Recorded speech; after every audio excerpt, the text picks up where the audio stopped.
The news में आपका स्वागत है। मैं हूं रिजवान और जैसे कि आप देख रहे हैं इस टाइम पे कि अर्नब गोस्वामी के ऊपर लगातार शिकंजा कसता नजर आ रहा है, चाहे वो पुलिस का हो चाहे मीडिया हाउसेस का हो। अर्नब गोस्वामी की रिपब्लिक टीवी के अलावा और अदर न्यूज़ चैनल्स हैं, उन सारे चैनलों ने अर्नब गोस्वामी के ऊपर हमला बोलना चालू कर दिया है इस बात को लेके, क्योंकि अर्नब गोस्वामी जब से सुशांत राजपूत के केस को लेकर अपने चैनल पे लगातार टीआरपी बढ़ाने के चक्कर में न्यूज़ दिखाते रहे और फेक न्यूज़ दिखाते रहे, और इस बात को साबित करने के लिए उन्होंने चीख चीख के जो अपोजिशन वाले हैं, जो बॉलीवुड वाले हैं, उन पर हमला बोला था। और वहाँ पे बात के जब ये साबित होता है कि अर्नब गोस्वामी ने जो भी न्यूज़ चलाई थी वो सारी गलत न्यूज़ थी, क्योंकि एम्स के डॉक्टर्स ने भी इस बात को साबित कर दिया था कि जो सुशांत राजपूत का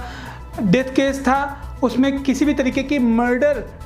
मिस्ट्री शामिल नहीं होती है, ना ही उसका मर्डर किया गया है, उन्होंने सुसाइड की थी। उस बात को लेके रिया चक्रवर्ती को भी जेल में डाल दिया गया था इन्वेस्टिगेशन के लिए, क्योंकि उनके ऊपर ड्रग का इल्ज़ाम लगाया गया था कि वो ड्रग एडिक्टेड थी और उन्होंने ही सुशांत राजपूत को ड्रग का आदी बनाया था, जिसकी वजह से उन्होंने आत्महत्या कर ली थी। अब यहाँ पे सारी चीज़ें सबूत के साथ में पेश हो जाती हैं, क्योंकि इन्वेस्टिगेशन के बाद में रिजल्ट आता है कि सुशांत राजपूत ने आत्महत्या की थी। वहाँ रिपब्लिक टीवी एक्सपोज होता है, क्योंकि टीआरपी के लिए भी जैसे कि आपने देखा होगा कि नंबर 1 पे आ गई थी, आज तक को भी पीछे छोड़ दिया था रिपब्लिक टीवी ने। लेकिन आज कहीं ना कहीं वो मुंबई पुलिस कमिश्नर के ऊपर हमला बोलते हुए नजर आ रहे हैं कि मुंबई पुलिस कमिश्नर ने उनके ऊपर फेक टीआरपी पेश करने का इल्ज़ाम लगाया है, जबकि ये बिल्कुल फैक्ट है। जब इन्वेस्टिगेशन की गई तो पता चला जितनी भी टीआरपी थी वो सारी फेक थी। अर्नब गोस्वामी के चैनल पर चलाए जाने वाले सारे झूठ सामने आ गए हैं, उनकी फेक टीआरपी का भी रिजल्ट सामने आ चुका है। तमाम दर्शक जो इस वक्त आपको आज तक और इंडिया टुडे पर देख रहे हैं वो आपसे जानना चाहेंगे, आपके पास कितना पुख्ता सबूत है ये आरोप साबित करने के लिए कि अर्नब गोस्वामी और रिपब्लिक टेलीविजन देश की जनता के साथ धोखा कर रहे थे, लोगों को पैसा देकर अपना चैनल दिखा रहे थे और रेटिंग सिस्टम को फिक्स करने की ये कोशिश कर रहे थे। आपके पास एविडेंस कितना स्ट्रांग है कमिश्नर साहब? हमको बीआरसी ने कुछ जो सस्पिशियस पैटर्न था टीआरपी का, वो हमको उन्होंने पहले बीआरसी ने दिया रिपब्लिक के बारे में, फिर हमको कुछ विटनेसेस मिले हैं जिनको पैसा देके और टीआरपी बढ़ाने के लिए उनको ये चैनल देखने के लिए किया गया था। ऑलरेडी विटनेस आ गए हैं हमारे पास, बीआरसी से हमारे पास रिपोर्ट आई है। इसके अलावा आगे का हमारा इन्वेस्टिगेशन जारी है।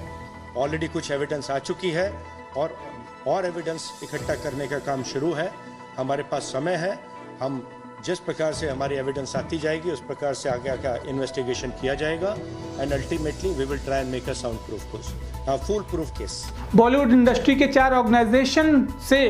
34 प्रोड्यूसर्स ने मिलके अर्नब गोस्वामी और टाइम्स नाउ के खिलाफ केस दर्ज किया है, क्योंकि अर्नब गोस्वामी ने अपने चैनल्स पे बॉलीवुड इंडस्ट्री के खिलाफ बहुत ही अपशब्दों का यूज़ किया था, जो कि पत्रकारिता के हदों को पार कर देता है। और इसकी वजह से जितने भी प्रोड्यूसर थे, जिसमें सलमान खान, अक्षय कुमार, अजय देवगन और करण जौहर, इस तरह के बहुत सारे लोग थे शामिल जिन्होंने केस दर्ज किया है। आप लिस्ट भी देख सकते हैं, ये सारी लिस्ट उन प्रोडक्शंस हाउस के नाम हैं जिन्होंने इनके ऊपर केस दर्ज किया। अब आने वाले वक्त पे ऐसा लगता है कि अर्नब गोस्वामी को अपने आप को डिफेंड करने के लिए कुछ भी नहीं बचा है, शायद इसलिए कि अर्नब गोस्वामी जब से न्यूज़ चलाते चले आ रहे हैं उनमें केवल चीखने और चिल्लाने की आवाज़ें आपको समझ में सुनाई देती होंगी, लेकिन इसके अलावा शायद ही कोई ऐसा मुद्दा जो वाकई में समाज में उठाना चाहिए वो शायद उनके चैनल पे कभी नहीं दिखाई देता है। उनके चैनल पे केवल सांप्रदायिक दंगे फैलाने के केसेस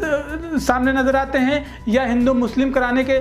ऐसे न्यूज़ सामने पेश कर दी जाती हैं। वहाँ पे अर्नब गोस्वामी को जैसे सर्टिफिकेट दे दिया गया हो कि आप अपने चैनल पे केवल हिंदू मुस्लिम और फेक न्यूज़ चलाइए, जबकि इतने मुद्दे आपके सामने नज़र आते हुए दिख रहे होंगे, चाहे वो जीडीपी का हो, चाहे किसान बिल हो, चाहे अनएम्प्लॉयमेंट हो और चाहे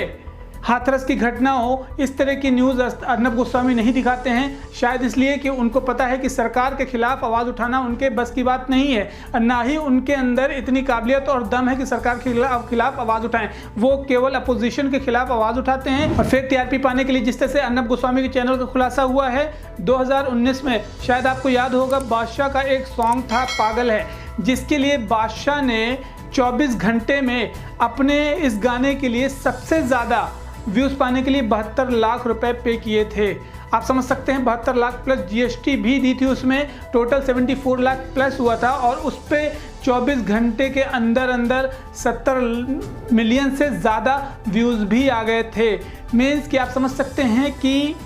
लोग जो है पैसे दे के फेक व्यूज़ पा सकते हैं और फेक टीआरपी भी पा सकते हैं। हालांकि बादशाह के ऊपर जब इन्वेस्टिगेशन की गई, बादशाह से इंक्वायरी की गई, तो बादशाह ने इस बात को डिनाई कर दिया था, लेकिन बाद के जब उनसे जांच पड़ताल की गई तो उन्होंने इस बात को एक्सेप्ट किया और पूरी स्लिप भी दिखाई गई थी, कई सारे न्यूज़ चैनल में भी रिपोर्ट आई थी। तो जैसे कि अर्नब गोस्वामी के ऊपर जिस तरह से फेक टीआरपी और फेक न्यूज़ या अभद्र लैंग्वेज यूज़ करने का मुकदमा दर्ज किया जा रहा है, उसके बाद क्या एक्शन होता है ये देखने की बात है। आपसे रिक्वेस्ट है कि आपकी अपनी क्या राय है अर्नब गोस्वामी के चैनल के लिए और टाइम्स नाउ के लिए, जिनके ऊपर बॉलीवुड के सभी